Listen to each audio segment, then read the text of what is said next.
Книга силой переносит главного героя в сказочный мир Габдуллы Тукая. Рядом с ним известные с детства персонажи Коза и Баран, Мия, Убике, Кесек-Баш. Они оживают благодаря красочным визуальным эффектам. По словам режиссера мюзикла Дианы Сафаровой, важно было донести идеи татарского классика до русскоязычного зрителя максимально просто и увлекательно.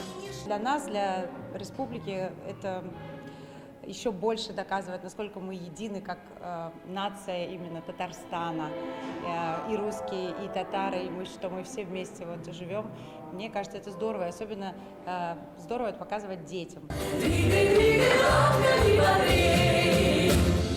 В чем истинная сила человека, как не сдаваться и где брать внутреннюю энергию? Ответы на эти вопросы ищет главный герой мюзикла. Вместе со сказочными персонажами он проходит через трудности и помогает тем, кто в этом нуждается.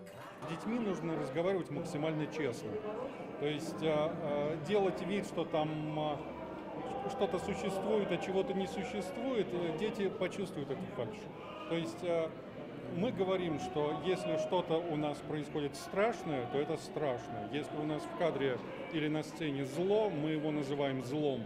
Уникальность мюзикла в том, что на сцене минимум реальных декораций. Внимание юных зрителей привлекают красочные световые проекции, выполненные в национальном стиле. Мы старались делать красиво, сильно, увлекательно, но при этом, чтобы была какая-то дань отдана культуре и традициям татарского народа. Спектакль приурочен к 100-летию со дня первого чтения Габдуллой Тукаем поэмы «Сеной базар» или «Новый Кесек-Баш» в здании Казанского ТЮЗа. До конца года мюзикл будет идти каждый день. Тебе и мне совсем забыть пора.